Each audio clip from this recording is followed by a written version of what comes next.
To get that budget hearing started. All right. We don't want to talk.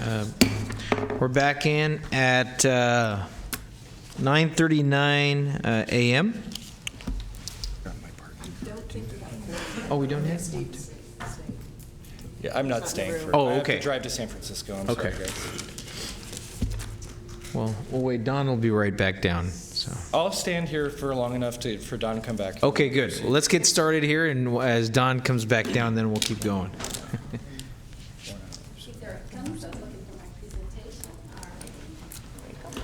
Good morning, Chair Guerra and directors. My name is Jamil Moons. I'm the Administrative Services Division Manager with the Air District. It's my pleasure this morning to go over our proposed budget with you. This will be what I'll be covering this morning, just hitting some highlights of our district initiatives and priorities, talk a little bit about the budget process and timing, and that we'll be back here in May. Go over our district funds. We have 3 main funds and those budgets that we're proposing. There are also some anticipated changes to the budget that you have in front of you for the May. When this budget was being put together, we were still in negotiations with our employee association, and we were also in discussions with them on the class and comp. So I will highlight those changes that we are anticipating to be incorporated in the May version. And we also have a proposed fee schedule that I'll cover and give you an update on the financial system improvements that we're undergoing at the district. So the mission of the district is to achieve our state and federal clean air goals. So that's our main focus and what we have a lot of our programs supporting and behind. Another important thing that's going to be going on in this next fiscal cycle is that there's a lot of transitions. We have our APCO who is retiring, so we will have new leadership there. We have some also other leaders in the organization, as well as throughout the organization, some retirements planned. So it's going to be a busy year transitioning and getting new folks on board and aligned with us. The next area is the tracking the legislation. In Larry's report earlier this morning, you heard the activity that's going on there, and that continues to be an important priority for the district. We have some important improvements in our capital infrastructure, particularly our monitoring stations that needs to occur over this next year. And then we continue with our key partnerships and collaborations throughout the region to continue moving programs forward that affect air quality. And lastly, we have our system integration projects that are ongoing and continuing. We are live now with our new website. We are live with our new board agenda management software. And we are in the process of our new financial ERP. We have the contractors on the ground, and we are in the process of reviewing some final software solutions for our line of business operations. The budget process that we go through is that we generally meet with the budget and subcommittee in March of each year leading up to the budget, and we did that again this year with our budget and personnel committee. They reviewed the budget schedules, provided input to us, moving into the development of the April budget that's proposed here.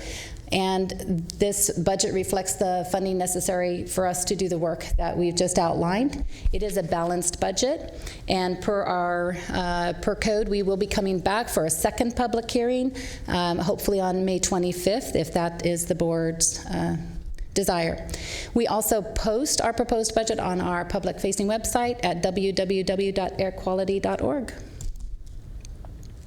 So very briefly, we have 3 funds here at the district. Our operating fund, which often funds are called their general fund. It's our operating fund, which has our permit fees, DMV, Measure A.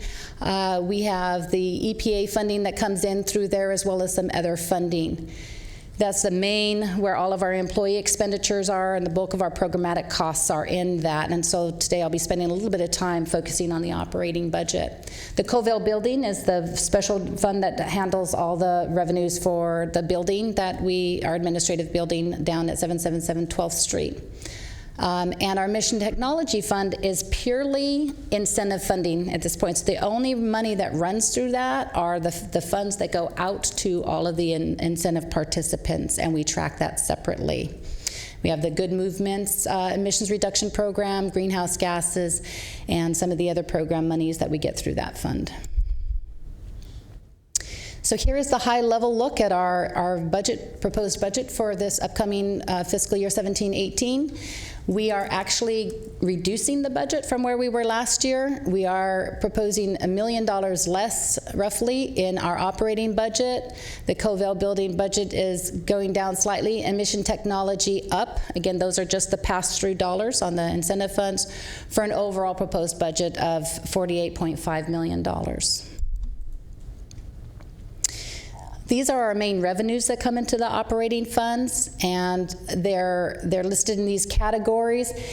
You can see that DMV and Measure A are going up, which is typical for us. So gradually through the economy's growth, we see a little bit more revenue on that side. Our permitting fee through the board-approved rate adjustments that was approved back in 2013, we are continuing to see improvements in the permit revenues. And you will see in federal and state grants, however, a decrease. That decrease is our projections for the reduction of the EPA funding that we've been advised of at a high level. We don't know all the specifics and the details, but we have taken a conservative approach, and we are projecting less revenue coming in for those federal funds. And we are projecting to use less of our fund balance in this cycle. Excuse me. Here's just a pictorial graph to give you an idea of a historic view of our funding. And what I wanted to point out in this slide was, while we do see a decrease in the EPA funding, you can see that our general funding stream is very stable and steady with the DMV funds, Measure A, and stationary sources. So there will be an impact. We're going to monitor and watch that closely. It will require some use of fund balance, but it's a cut at this point that we can manage, and we'll still continue to be able to do the good work we do at the district. For the operating fund, on the expenditure side, salaries and benefits are increasing, and services and supplies are decreasing. The increase reflects primarily the cost of living adjustments, the step increases that employees get, some of the costs of benefits with the healthcare plans changing, and some of the PERS changes. The capital expenditures are going down. That's reflecting primarily the money we had previously budgeted for our technology solutions. Previously, we had intended to purchase the software solutions. It's turning out through the RFP process and through the proposals we're receiving that a hosted solution is turning out to be a way that we are going. And so with the ERP solution, we're actually now paying annual fees as opposed to buying the software outright. And we believe there's a saving and some other benefits by doing it that way. So that is a big reduction in terms of where we are in terms of our capital expenditure planned expenditures. And on services and supplies, the reduction is primarily reflected in our professional services budget. We have a lot of subcontract work to run our programs, our Spare the Air programs, things like that, our advertising, and so those contracts are going down slightly. We're trying to tighten that budget up. Oftentimes we budget for a worst case scenario. This time we're trying to budget more on the trending cycle. How have we trended in that budget? So we're seeing a little bit of savings in that line and hope we hit that budget. Here is what I wanted to address in terms of we were in negotiations when we put together this budget. So I wanted to show the changes that are going to be reflected in the May budget coming forward. The changes are going to be in two line items. One is in salaries and benefits, and those changes total about $380,000. They reflect a couple things. One is the total cost of the elements in the agreement. It's going to be a 5-year agreement with our Employees Association. The class and comp study also reflects some job shifts. That's coming in a little under $100,000 to cover those costs. And one thing we did not anticipate in this budget, our COLA is based on an index that's February to February. We hadn't projected it at 2%. It actually came in at 3% when we got the final numbers a couple weeks back. So we've incorporated those changes. The other change is in our collaborations. It's formerly called sponsorships. We have revised that to be called collaborations. And there's been a request by our director for an additional $20,000 in contingency or in his ability to engage in partnerships that might show up, primarily because of what's going on at the federal level. There's some uncertainty, and some of those activities are being pushed to the state level that we might be able to join and partner and really help to get some programs programs going. So the director is asking for additional $20,000 to be able to take advantage of those opportunities that may show up here at the state level. The other changes you may see reflected are just some minor edits. Obviously, we have to update the narratives in the document to reflect the changes in these financials that we are proposing. And also the GFOA provides us some guidance. Each time we submit our document, we have won an award. Government Financial Officers Association, we have been awarded our budget each year and they provide us feedback and comments on the budget. So we generally try to incorporate those each budget cycle. So you'll see a few adjustments to address their comments. The Covell Building Fund is a very status quo budget. It's just our primarily reflects the improvements to the building, any repairs that need to occur, and then our mortgage. Emissions Technology Fund. I'm not going to get into too much detail here, but I did want to point out one thing. Historically, we have this process in this fund where we get in new money each year from Moyer and some other of our grant sources, and we're spending prior year's money. So there's been this in and out of fund balance. So we take in this year's money, and we kind of put it in the bank while we use last year's money. And so there's been this cycle. And we've presented it in previous budgets as bringing in money, and then this year's money going back into the bank has been represented. You can see in the first column is like for this current year was $4.2 million. So we're just doing a different accounting treatment, a different reporting presentation of the money going forward, and this is just a mapping to that where we're netting out those fund balances. So what's being proposed in 18 is actually that we are going to only use of a net of fund balance. We're actually going to be putting money back into the bank of $196,000, and we're going to be $25 million in contracts this year that are going to go out. So that $25 million represents pure projects that are going to hit the ground with our folks who are seeking those incentive funds. And these are the major funding streams for that fund: emission technology, DMV, Moyer, the good movements, and the greenhouse gases, and the Sacramento Emergency, I know that one, CCAT. Clean air, thank you. Clean air and transportation. And the reason that one's there new, you see it just coming on this last year. It's a program we've run historically, but it has been, the fiscal responsible party has been SACOG. That's being transferred over to Sacramento Area Council of Governments, SACOG. And that's being transferred over to us to be the fiscal agent of those funds. But the program will continue, and we'll be continuing to do what we do, but the money will come directly to us from the Department of Transportation as opposed to a pass-through through SACOG. And that's why it's reflected in our revenues going forward. This is a look at our fund balances. The green line is all funds together, and that reflects our current total district fund balance. The yellow line is our operating budget, and as you can see, there's been a trend gradually using some of that fund balance, which has been planned and targeted.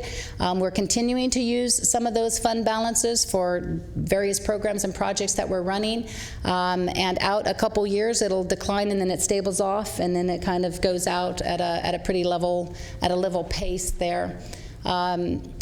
Director Hansen, during our budget subcommittee, has asked us to look at some reserve policies for our discretionary funds, and so we'll actually be coming back next year with some additional recommendations around reserve policies to the board. The Emission Technology Fund is trending up. Again, that's all pass-through money, and that's very cyclical. Some years it's more, some years it's less, but again, that's all strictly the incentive dollars. And finally, our building fund is very stable in terms of its fund balance. There on the bottom in the blue. The proposed fee schedule, there is a schedule attached to your document. I wanted to point out that the changes to Rule 301, those adjustments, rate adjustments, have already been approved previously in 2013, so we are not asking for approval for those fees. The only fees we're asking for approval for is the CPI adjustment to various fees that are allowed by the rules. It's 2.2%. It's based on a different index than the employee labor one is. This is an April to April index. And you can see the index there is the Division of Labor Statistics and Research. And that's what it's come out to be, is 2.2 this year. We do outreach to our sources on all of these fees. We send notices and we are out there talking about this. And these fees would be effective in July 2017. Got a question here from Board Member Natoli. Yeah, very quickly, Jamil, it would be helpful, this is a proposed budget, but to show what they were for 16, 17. We have the 17, 18 here, unless it's elsewhere in the document, so we know year over year. You can tell us it's 2 point whatever percent increase in those areas that's allowed for, but it would be helpful to see that, and particularly this is the last year of this is the 5th year of the 5-year Yes. approved fee schedule. Because it would give us some indication. Some of these may have stayed static, others may change as allowed for in 301, but I wasn't able to tell from here what it is, what's it's going from and what it is now, maybe the same, so, or what it will be. Thank you. We will definitely include the comparison of the prior year. Thanks. Thank you. I appreciate that. Thanks. Finally, just to give you an update on the financial system, we have selected a software. Tyler Technologies is the company, and New World Solution is the software. We are targeted to go live with that new financial system next July. We're very excited about it. It's going to give us a lot more capability of managing the complex revenue streams that we have here, as well as the complex projects and the multi-funding of all of those projects and some of our capital projects as well. We do anticipate efficiencies. There are quite a bit of manual work and reporting that's done, and it will alleviate a lot of that manual work. So we're looking forward to that. I did want to give the board the heads up, though, that in the process of moving over to the new financial system, we are going to be looking at our funds and the types of fund balances, and how which funds should be where, and our chart of accounts, how we're classifying things now. So there will be some changes. So next year, the budget will look significantly different than it looks this way, in terms of potentially some of the funds that we use to better report on these kinds of funds. So we're working on that now. We're designing it, but just wanted to give you a heads up that it will look a little bit different when we come out with the new system. With that, I would respectfully ask that the board open up a public hearing for comment, and please provide us some input and feedback for the next version that we will be coming back to in May, and set the public hearing for adoption for May 25th, 2017. Thank you. Okay, we'll go ahead and, do we need a motion to open up the public hearing? I don't think so, right? So we'll go ahead and open up the public hearing here. Is there any members from the public who wish to speak? No, there's not. Since there's no members from the public who wish to speak, I'll ask for a motion to set the public hearing for May 25th, 2017 for the next budget hearing. So moved. It's been moved by Board Director Hanson. Is there a second? Second. Harris. Harris. It's your youth. Seconded by Director Gaylord. And any further discussion? If not, all those in favor signify by saying aye. Aye. All those opposed? Okay. Public hearing set for May 25th, 2017. We'll go on to the next item on the agenda. The discussion calendar. We have an update on the car share implementation.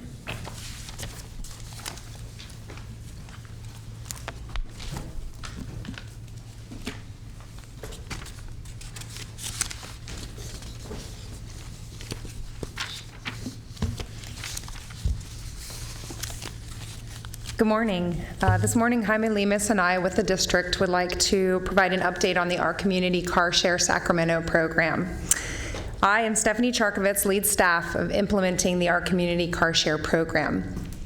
This program is a partnership with the City of Sacramento, SMUD, the Air District, Policy in Motion, SHRA, Mutual Housing, Zipcar, and is done with the cap and trade funds through ARB.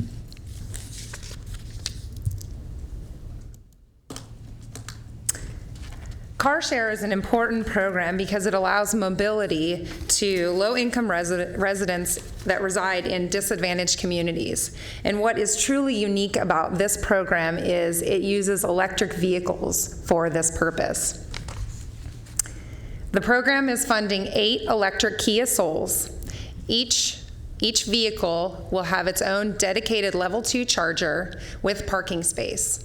The program is also funding 1 DC fast charger that will be located at the Sacramento Valley Station.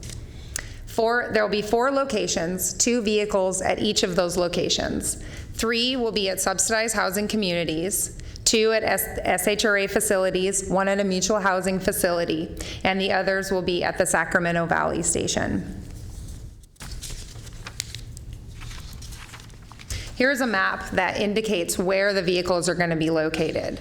So the areas that are shaded in blue indicate the disadvantaged communities as based on the Cal EnviroScreen 2.0.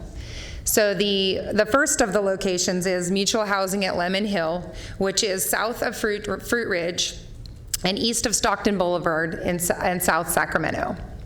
The next location is at the Sacramento Valley Station, which is at 5th and I Street in downtown Sacramento. The third is at the SHRA Edgewater facility, which is at 7th and I Street, also in downtown Sacramento. And the fourth location is at SHRA's Alder Grove community, which is south of Broadway and west of the Sacramento Cemetery. All of these communities are in proximity to the DC fast charger at the Sacramento Valley Station. That DC fast charger is going to be open to the public, which for paid charging, but it will be free to the members of the Our Community Car Share Sacramento program. So here is a picture of the branded Kia Soul that will be used by the residents of these communities.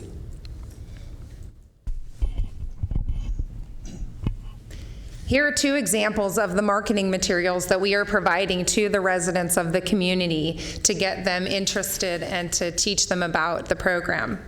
We're tailoring all marketing materials to each of the communities. We're working closely with the housing agencies to build trust with the residents, so the residents know that the housing agencies are a part of this program.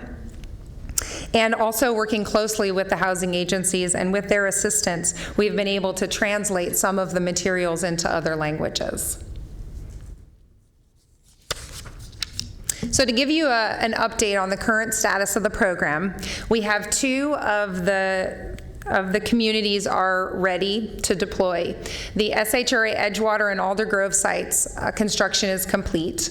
The DC fast charger is complete and open to the public. The mutual housing at Lemon Hill facility will be ready in the month of May. So we are currently working on a series of community workshops. We're doing that at each one of the communities to make sure that all of the residents are aware of the program. We started the first of those last night, and I'm going to turn it over to Jaime to speak about the benefits, the community benefits. Good morning, Chair, members of the board. It was really exciting to be at last night's workshop. Stephanie's presenting the material in English. I'm presenting it in Spanish. It's being translated to Vietnamese and to Chinese. So it was really exciting. And so basically what we communicated to the communities was that this community car share provides a safe and reliable transportation option. It allows a continuation of social and economic improvement. It allows the personal freedom and independence to families without or limited transportation. One of the stories that was shared to us at a previous workshop was of a mother who was there who said, man, if only this program was available much sooner, when our family's car broke down, we could have transported our daughter to City College. So this is the type of opportunity that's available. There's exposure to technology, and this is important for diverse communities and our future generations. We're bridging the gaps of technology here. Some of the challenges have been where some of these families have not even opened up an email account, have not used their phone applications, and so now here's an opportunity to bridge that gap.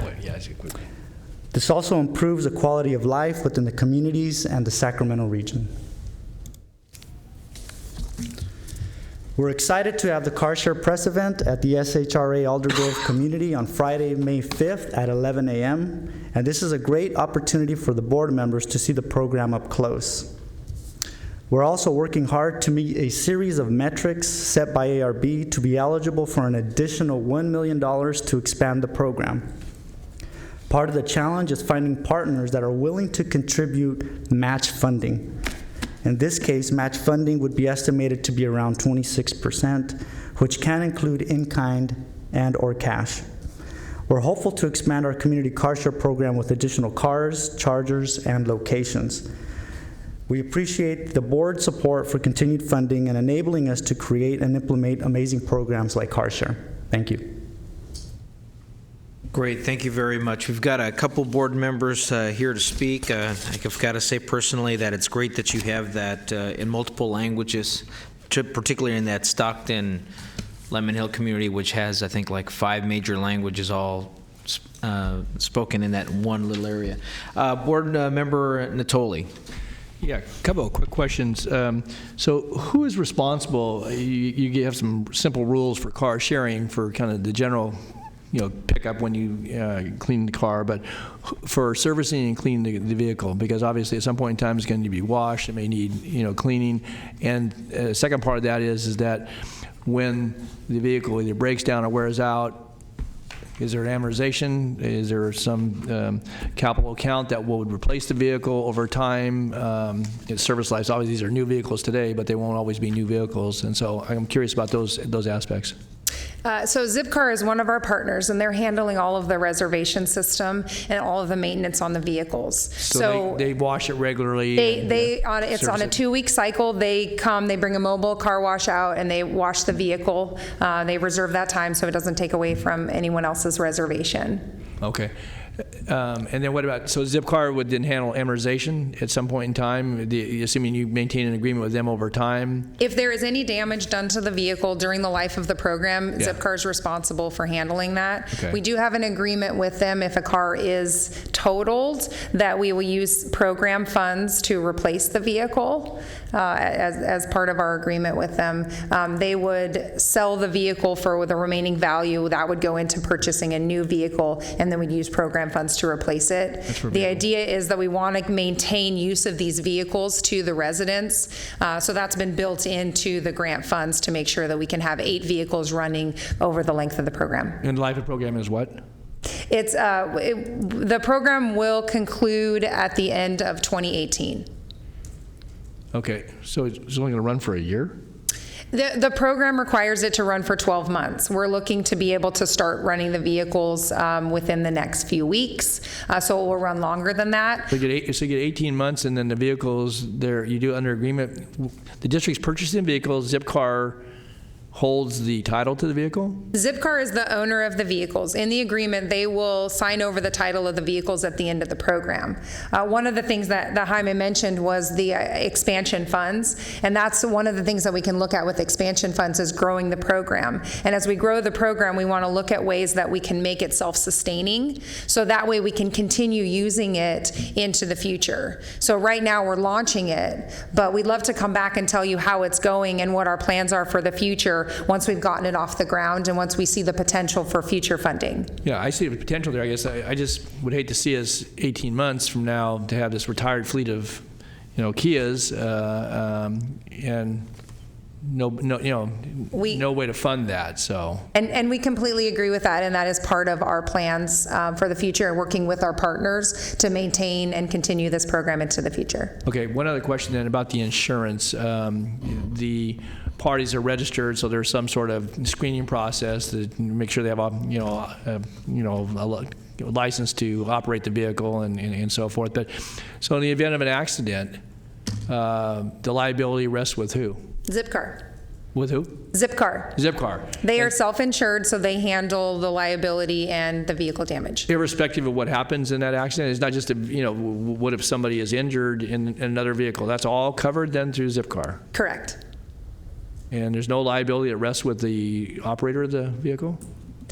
No, I think if it got into some kind of criminal activity, Well, then yeah, I that would get be, that. but otherwise, no, the responsibility, as with any other zip car, use of a zip car, that it would fall to them. So this is treated as, but a lot of times with a rental car or a zip car, you carry your own personal liability insurance, and so there's no requirement for that at this point in time then. No, we knew that would be A barrier, I get it, yeah. that would be a game changer. We wouldn't get our residents to sign up, so we made sure that was handled. Okay, has that been a problem anywhere else where this has been used, where people have gotten into serious accidents and people have been injured, even not necessarily folks that are operating the car that's under the program, but in some other cases? Obviously, insurance is, it's not a no-fault insurance. California's a little different than a lot of other states, and so I'm kind of curious about what happens. I mean, the program's a great program, so you're sure you got that all covered, right? This is a pilot program. We are trying to anticipate as many of those things as we can. Yeah. And we hope that it will be successful. And ultimately, if there is a problem, then we will do our best to solve it and build the program around it for the future. Yeah, no, and I get that. Again, this is not a criticism. I'm just again, I think about the potential out there. It's not in a bad way. It's just that things happen. Absolutely. They're going to be operating these vehicles. Someday maybe they'll all be autonomously operated, but that's not the case. And, Right. Okay. Thank you for your comments and your As questions. Tim reminds me, these are zip cars just like you went out and got a zip car, and you don't have to have insurance to go out and lease a zip car. Right. You have to have a driver's license, and I have to say that you see the questions that you have, and California has wanted to find a way to get EVs into the hands of low-income people. Sure. And we're working through this with the Air Resources Board, and we think we have a great program here to be able to do that. But it is fraught with issues, and we have a lot of work to do as we move through this year to see how we keep this going in the future. Okay, we've got Board Member Harris, Gaylord, and Frost on the speakers list here. Board Member Harris. Thank you, Chair. This is a really exciting program. I've been driving all electric for 4 years now, so I'm very excited for people of low income to have access to these vehicles. I do have a couple of questions. Managing the range of the vehicle is something that you have to think about, just like running out of gas. So are you going to do a training program, like at Alta Vista, where you tell people about the vagaries of dealing with an electric vehicle, how to think about managing the range? It's a little bit of a learning curve. Absolutely.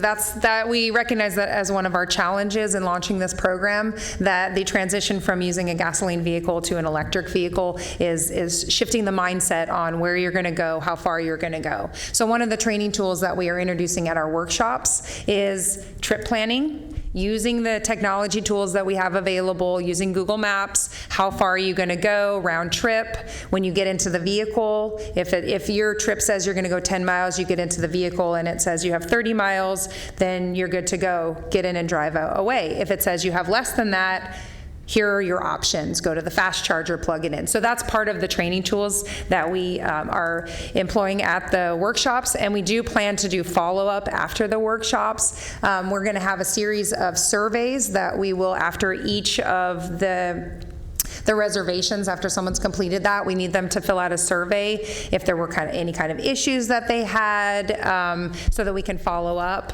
We have on-site staff that are trained on how to educate them on what to do, whom to call if there's a problem, and then of course I am a resource to the staff members to help them to make sure that the program is being utilized properly. Great. Well, just a tip, freeway miles lower your range quickly. Thank you for that. So the other question I had was about equity of use. So you have to reserve the car. Is there a limit of hours per day that an individual can use it? I mean, how specific do they have to be in trip planning? Like, for example, if there's an emergency, if their car breaks down and they have to get their kid to school, how will it be effective for somebody in sort of a squeeze play like that?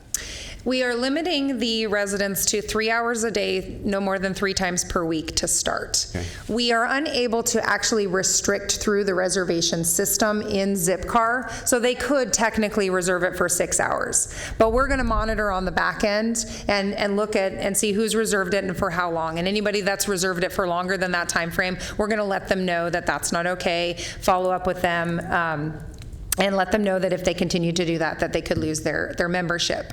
The vehicle reservations will be when it's available. So if you see the car sitting there, you can go onto the Zipcar website and reserve the vehicle. It is managed through their reservation system, so it's available. People will be able to take it. It's all about how the community kind of manages that amongst themselves. Is it all electronic to access the reservation system, or can you do it by phone? You can do it by phone by calling Zipcar. Okay.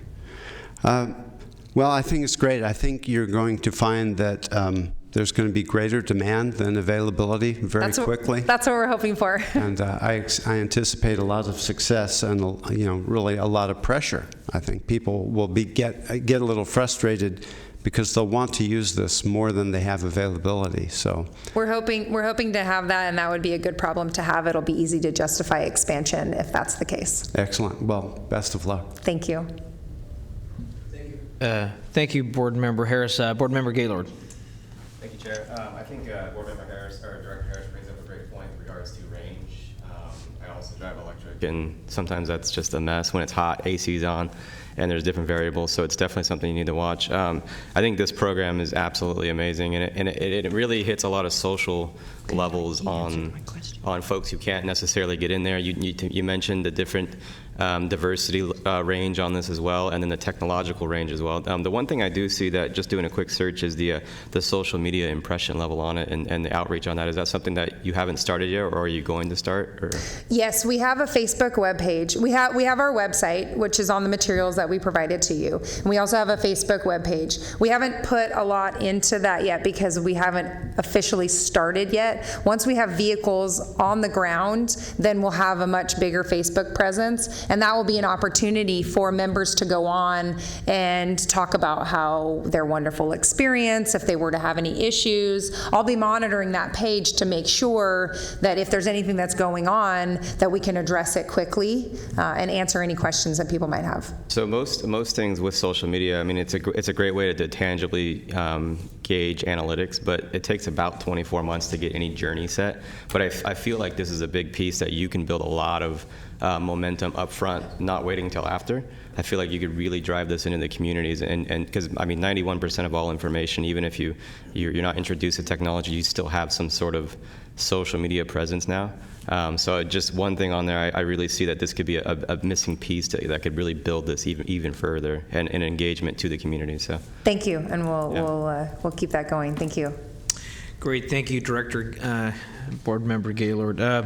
Well, the only thing I'll say is I'm not familiar with the SHRA Edgewater or Alder Grove communities as much, but the Mutual Housing Lemon Hill, they have a lot of community organizers. They do help the constituents, the neighbors that live there with a lot of community events. So I could see how you're going to have a hands-on partner there that's going to help with some of the, I would say, real growing pains that we'll have in this. But Sue Frost, Board Member Frost, do you still have a comment? Yeah, I saw you punched off here.